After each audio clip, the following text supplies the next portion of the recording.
Hello and welcome to Bite-Sized MRCP, a manageable way to digest the things that you need to know for your MRCP exam. We are two junior doctors based in the UK who have passed all three parts of MRCP within the last 5 years and want to help you do the same. We are not associated with any MRCP examination organisations, and the materials covered are by no means an exhaustive list of what can come up in your exam, or indeed medical advice. Please refer to your College of Entry or your friendly supervisor for further questions regarding the exam and syllabus. If you like the sound of what you hear today and would like to join us for more bite-sized revision, give us a thumbs up and press the subscribe button. Now, without further ado, let's get into today's topic, which is cystic fibrosis. Cystic fibrosis is an autosomal recessive disease. It's due to a defect in the gene coding for the CFTR protein, which is on the long arm of chromosome 7. Cystic fibrosis affects approximately 1 in 2,500 people in Europe. It's relatively rarer among Afro-Caribbeans. Cystic fibrosis is characterized by symptoms which affect several of the organ systems. So the respiratory disease is characterized by frequent infections, bronchiolitis, and bronchiectasis. However, people with cystic fibrosis also have symptoms of malabsorption, which manifests itself as failure to thrive, rectal prolapse, and intussusception. There may also be meconium ileus, and other symptoms and signs of this condition include infertility and cirrhosis. When examining a patient with cystic fibrosis, for example in PACES, typical signs include fingernail clubbing, crackles on auscultation, as well as a wheeze. It's also important to look out for other signs, such as signs of a previous lung transplant, in which case there may be evidence of a clamshell scar, and it's also important to look for other signs, for example, evidence of peg feeding.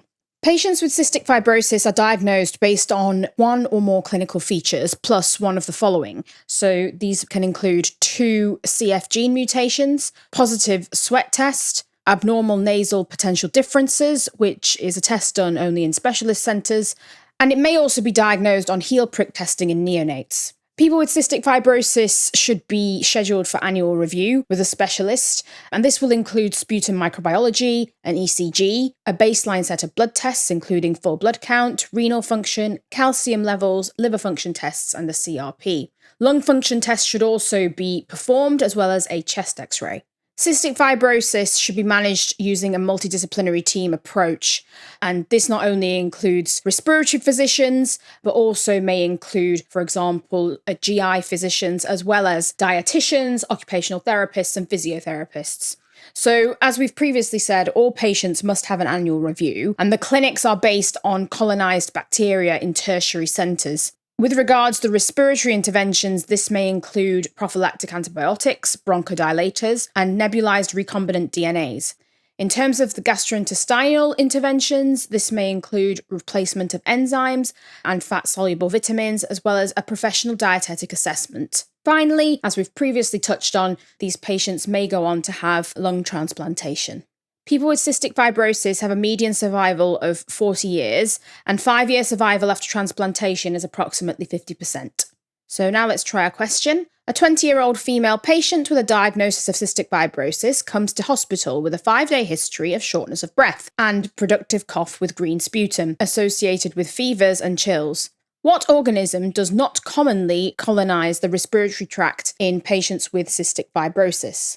So our options are Haemophilus influenzae, Staphylococcus aureus, Pseudomonas, Burkholderia, and Streptococcus pneumonia. So in this particular case, the correct answer is Streptococcus pneumonia. All of the other options given are organisms that can be seen in people with cystic fibrosis. Thank you for listening to this episode of Bite-Sized MRCP.